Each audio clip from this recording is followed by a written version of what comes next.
Hello students, welcome to Punjab success mantra and PCS MCQ series session, जिसमें आज हम discuss करने वाले हैं कुछ इंपॉर्टेंट क्वेश्चंस मेडाइवल हिस्ट्री से। हमने अपने प्रीवियस लेक्चर्स में मॉडर्न हिस्ट्री से काफी क्वेश्चंस को डिस्कस किया था and I hope you got an idea कि भाई किस लेवल के सवाल जो है पीसीएस एग्जाम में पूछे जाते हैं। स्टूडेंट, एक और इंपॉर्टेंट चीज, भले ही अभी पीसीएस के एग्जाम को कंडक्ट होने में समय लगेगा, but this is the right time when you start making your preparation. Every day every effort is important. Daily consistency के साथ पढ़िए, made the habit of reading, साथ ही साथ हमारे सेशंस को भी जरूर अटेंड करें ताकि आप कंसिस्टेंसी के साथ अपनी इंप्रूवमेंट को भी चेक कर पाए। चलिए स्टूडेंट, शुरू करते हैं आज का सेशन। एंड बिफोर दैट हमारा जो वीकली स्केड्यूल है उस पर भी एक नजर रखेंगे, क्योंकि काफी हमारे फ्री इनिशिएटिव्स हैं डिफरेंट एग्जाम्स के लिए, चाहे वो नायब तहसीलदार का एग्जाम है, चाहे फिर पंजाब प्रिंसिपल एग्जाम है, या फिर मैं बात करूं मैराथन सेशंस की। ऑलराइट, करंट अफेयर्स एक बहुत इंपॉर्टेंट सेगमेंट रहता है किसी भी एग्जाम का, तो मेंस का भी अलग से सेशंस है एंड प्रीलिम्स एग्जाम से रिलेटेड भी करंट अफेयर जो है वो भी हमारे सेशंस रहते हैं। So you can go through with all session, चाहे तो या जो भी एग्जाम की आप प्रिपरेशन कर रहे हैं उससे रिलेटेड सेशंस को आप जरूर फॉलो करें। शुरू करते हैं आज का सेशन फ्रॉम क्वेश्चन नंबर 1।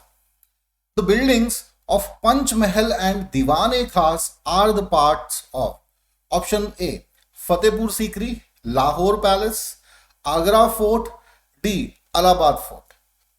क्या सही आंसर होगा students? Kindly answer.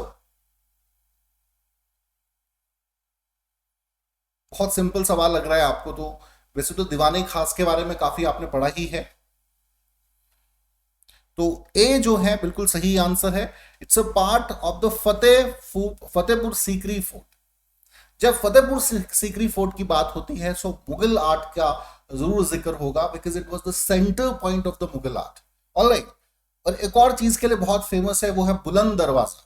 Alright, as you can see in this image, this is the Buland Darwaza and this is basically जो आपका दीवाने खास है, ठीक है। It was basically for the private audience, जो प्राइवेट ऑडियंस रहती थी उसके लिए रहता था। It was built by Akbar.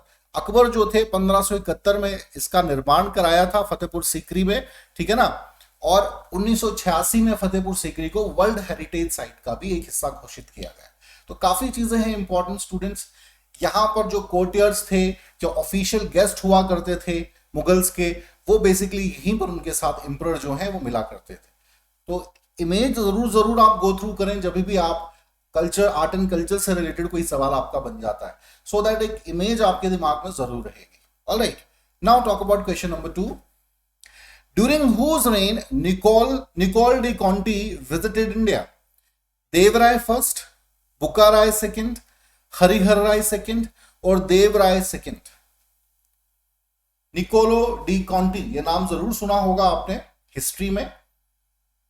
सो कौन थे ये और किसके समय जो है ये भारत आए थे और कहां आए थे? सभी इफेक्ट्स आपको जरूर पता होने चाहिए एंड मैं डिस्कस भी कर दूंगा आपके साथ। सो स्टूडेंट्स, डी यहां पर सही आंसर है। देवराय सेकंड के काल में ये बेसिकली जो है विजयनगर अंपायर में आए थे बेसिकली, ठीक है। 1420 में इनका विजिट रहा था। He was a Italian traveller और बहुत से ट्रेवलॉग्स हैं इनके, और जो इनका विजिट था विजयनगर अंपायर का, इनके ट्रेवलॉग्स के माध्यम से we got a lot of information about the political and social life of the Vijayanagara kingdom. तो बहुत ही एक कह लीजिए कॉन्ट्रीब्यूशन इनका है इस क्षेत्र में। Now talk about question number 3. Consider the following statements. Jaswant and Daswan were two famous painters of Jahangir's court. It is believed that Jahangir could distinguish the work of each artist in a picture. कौन सी statements correct है? Correct statement आपसे पूछा है, answer कीजिए। दोनों statement सामने है question number 3। Simple ही सवाल है, बहुत मुश्किल सवाल तो है नहीं, ध्यान से पढ़ें। अगर पढ़ा है हिस्ट्री में तो जरूर आइडिया होगा। सो यहां पर पहला statement, Jaswant and Daswan were the two famous painters of Jahangir court, तो ये स्टेटमेंट फॉल्स हो जाता है, बिकॉज ये बेसिकली अकबर से इनका संबंध है। अकबर के कोर्ट में ये इंपॉर्टेंट आपके पेंटर्स थे, नॉट जहांगीर। हालांकि जहांगीर अपनी पेंटिंग लविंग के लिए ज्यादा फेमस है अकबर के कंपैरिजन में, बट हाँ यहां एसोसिएशन जसवंत एंड दसवान का है, वो अकबर के साथ है। Second, it is believed that Jahangir could distinguish the work of each artist in a picture. बिल्कुल सही है, बहुत ही ज्यादा कंट्रीब्यूशन जो है आपका इस क्षेत्र में रहा है और इतनी बारीकी से जो थी कह लीजिए खूबियां दिखती थी उनकी पेंटिंग्स की, उस समय की पेंटिंग्स की, जहांगीर के समय की। ऑलराइट, सो यहां पर हम कह सकते हैं कि भाई B is the right answer. Second statement जो है वो सही है, गलत स्टेटमेंट है आपका फर्स्ट जो स्टेटमेंट है it's false. Now talk about question number 4। In reference to Delhi Sultanate consider the following statements. Alauddin Khalji allowed the use of wine in his state. Second, Alauddin ordered that the nobles shouldn't have social gatherings, neither they can marry without his permission. So again you have to find out the correct statement. Which one is the correct one? Kindly answer. The question is from Delhi Sultanate. Alauddin Khalji के बारे में हमने पढ़ा ही है सभी ने, movie भी, अब तो फिल्म भी आ चुकी है उन पे। आंसर कीजिए। देखिए, जब अलाउद्दीन खलजी गद्दी पे बैठे थे, ठीक है ना, तो उन्होंने 4 बेसिकली वोज ली थी। उसमें से पहला था कि मैं शराब बंदी करूंगा, ठीक है ना, जो आपकी वाइन है, अल्कोहल है, उसको उन्होंने बैन कर दिया था। इवन खुद उन्होंने ड्रिंकिंग, क्योंकि बीइंग, जब भी आप लीडर है ना, आप लीडर तभी अच्छे होते हैं जब आप एग्जाम्पल सेट करें। तो first of all he stop drinking. तो here we can say that कि ऑप्शन जो स्टेटमेंट फर्स्ट है बिल्कुल सही है। सेकंड है, उन्होंने स्पाई सिस्टम को इंट्रोड्यूस किया अपने जो कोर्ट्स थे, क्योंकि उस समय क्या था कि ये बड़ा माहौल था कि गुट बन जाते थे, ऑर्गेनाइजेशंस बन जाती थी कोर्ट में ही, डिफरेंट जो मिनिस्टर्स हैं उनके द्वारा, and they revolted against the king, it happened. दूसरा, अलाउद्दीन खलजी जब गद्दी पे बैठे थे तो उनको काफी विरोध का भी सामना करना पड़ा था, because he killed his uncle, जिन्होंने बचपन से उनको पाला था, उनको मारकर वो गद्दी पे बैठे थे। तो ये भी एक पॉइंट ऑफ व्यू था। तो उन्होंने क्या था, स्पाई सिस्टम को इंट्रोड्यूस किया, और साथ ही ये कहा कि भाई सोशल गैदरिंग जो है, पार्टीज नहीं होंगी जैसे पार्टीज होती हैं, सोशल गैदरिंग्स में नोबल्स जो है उनका मिलना बैन कर दिया। इसके अलावा कभी भी कोई शादी होगी तो परमिशन लेनी पड़ेगी कोर्ट की, मतलब किंग की जो है, सुल्तान है, उसकी परमिशन के साथ ही इंटर जो भी मैरिजेस हैं वो आपकी होंगी। सो यहां पर हम कहेंगे कि भाई दोनों ही स्टेटमेंट जो है करेक्ट है, सी इज द राइट आंसर। ये अलाउद्दीन खलजी आप देख सकते हैं, और इन्होंने सोशल पार्टीज को बैन किया था, ठीक है, और अल्कोहल के कंजप्शन पर भी बैन लगाया था। चलिए talk about question number 5। Who wrote Tughlaqnama? Simple सवाल है। अबू नसरुद्दी, अमीर खुसरो, अबुल फजल एंड हसन निजामी। तुगलकनामा की बात हो रही है। अगर इस सवाल का आंसर करना है तो आपको थोड़ा सा अंदाजा रहना चाहिए कि ये जो नाम है इनका एसोसिएशन किन रूलर्स के साथ रहा है, at least then you can hit or miss. और जानते हैं सही आंसर तो अच्छी बात है ही। सो बी यहां पर सही आंसर है स्टूडेंट, अमीर खुसरो। अमीर खुसरो जो है ये तुगलक डायनेस्टी के एक बहुत ही फेमस आपके जो है राइटर पोएट हुए हैं। तबले और सितार का आविष्कार भी इनके द्वारा ही किया गया था। इनकी जो पोएम्स हैं, पोइट्री है, बहुत फेमस रही है। ऑलराइट, सो इनका जो है, इन्होंने तुगलकनामा लिखने का श्रेय भी इनको जाता है, ठीक है। और बेसिकली गयासुद्दीन तुगलक से इसका संबंध है, इनका संबंध है उनके समय काल में, ये बेसिकली जो थे पोएट थे, गयासुद्दीन तुगलक। चलिए talk about question number 6 now. Which among the following ruler has completed the construction work of Qutub Minar? Qutbuddin Aibak, Iltutmish या अल्तमश भी कहते हैं, फिरोज शाह तुगलक, अलाउद्दीन खलजी। हाँ जी स्टूडेंट्स, यहां पर बात हो रही है construction work of Qutub Minar की, कंप्लीट किसने कराया था।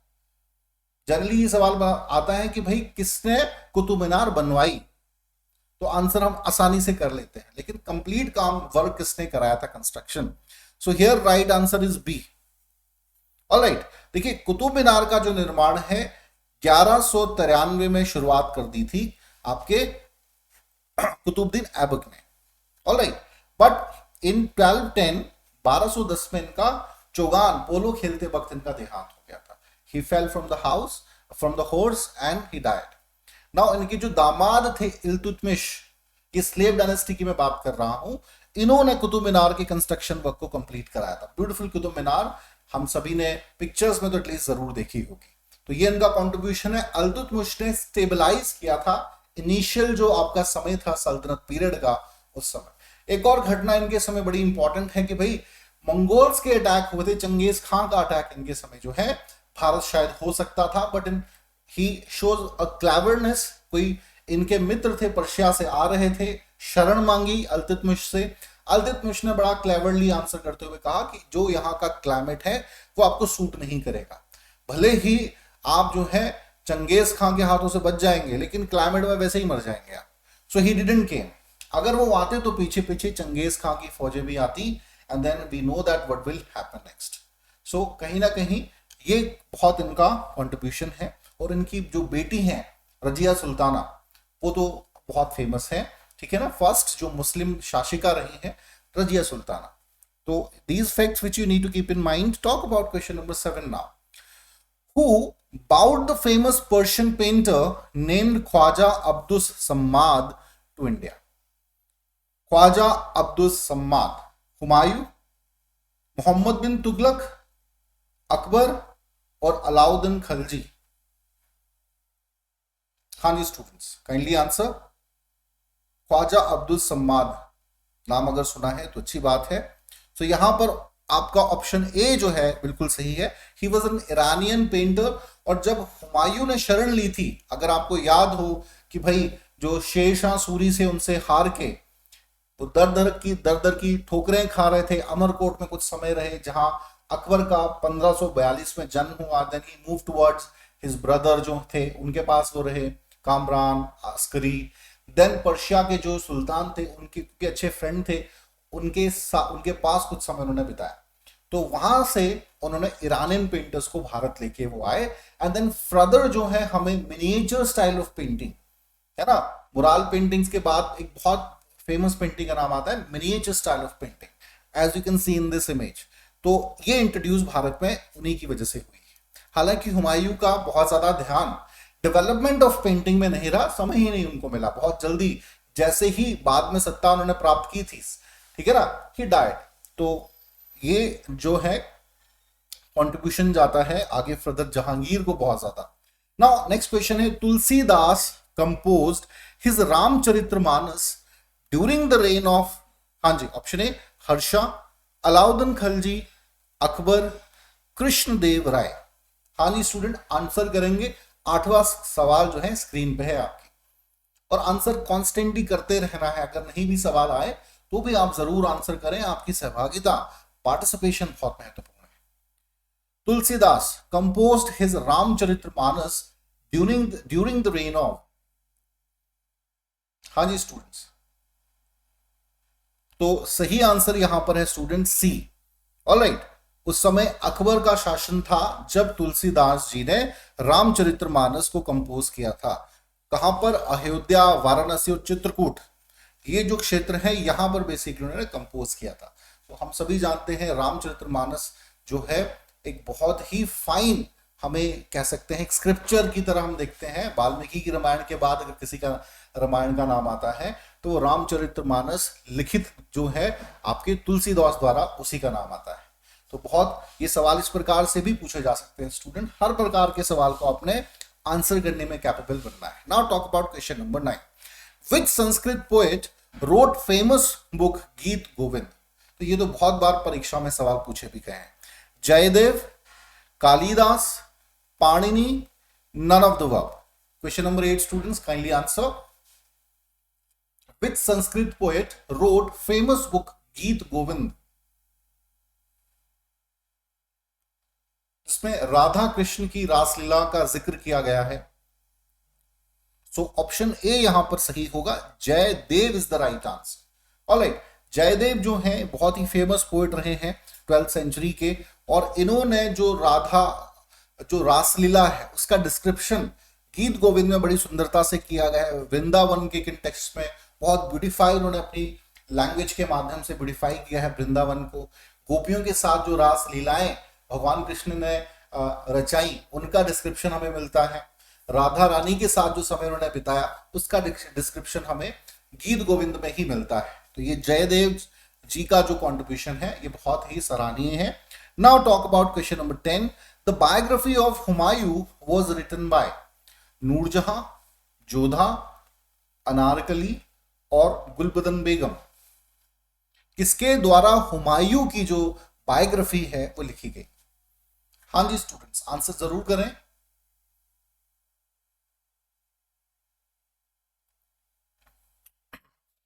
तो यहां पर डी आंसर होगा सही, गुलबदन बेगम। गुलबदन बेगम जो है हुमायूं की सिस्टर थी और बेसिकली आंटी थी आपके अकबर की। So after the death of Humayun, Akbar ने इंसिस्ट किया, अपनी आंटी से ही कहा कि भाई आप अपने जो भी आपको मेमोराइज है आप उसको पेन डाउन कीजिए, किताब की एक शक्ल दीजिए, राइटिंग की एक शक्ल दीजिए अपने ब्रदर के बारे में। सो यहाँ पर गुलबदन बेगम ने took it as a challenge and accept किया।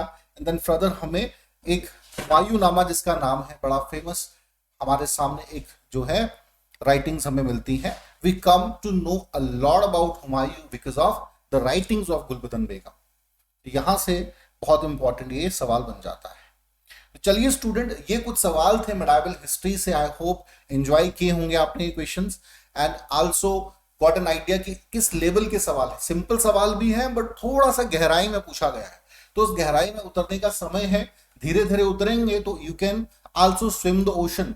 सो चलिए आज के लिए इतना ही। थोड़ा सा हमारे कुछ ये इनिशिएटिव्स हैं, फ्री इनिशिएटिव्स के बारे में स्टार्टिंग में भी मैंने बात की, तो इसमें कुछ इंपॉर्टेंट है। बीपीएससी कोऑपरेटिव इंस्पेक्टर्स 75 डेज का हमारा ये सेशन था। करंट अफेयर्स आप डेली अटेंड करें। फ्री एनसीईआरटी कोर्स हमारे 50 लेक्चर्स अवेलेबल हैं। Previous year question discussion these are available, ठीक है, you can go through with this all. साथ ही साथ अगर आप पेड इनिशिएटिव्स लेना चाहते हैं, पेड कोर्सेज लेना चाहते हैं, तो इसमें हमारे एमसीक्यू सीरीज है 10,000 प्लस एमसीक्यूज। 3,999 इसका कॉस्ट है, इसे आप परचेज कर सकते हैं। पीसीएस बैच 2022 का ये आप ज्वाइन कर सकते हैं, जो भी विद्यार्थी, जो भी स्टूडेंट्स पीसीएस एग्जाम की प्रिपरेशन कर रहे हैं। Alright, and amount is just 25,000, तो बहुत कॉस्टली नहीं है, सही समय है प्रिपरेशन का, आप ज्वाइन करें। साथ ही साथ master course for all Punjab services exam, जिसका अमाउंट है 3499। You can also go through with this. And next है ह्यूमन रिसोर्सेज मैनेजमेंट, इस कोर्स का भी जो अमाउंट है 1999। जो जिस भी एग्जाम की आप प्रिपरेशन कर रहे हैं स्टूडेंट, आप उन एग्जाम्स को परचेज कर सकते हैं। चलिए स्टूडेंट, आज के लिए इतना ही। Thank you very much.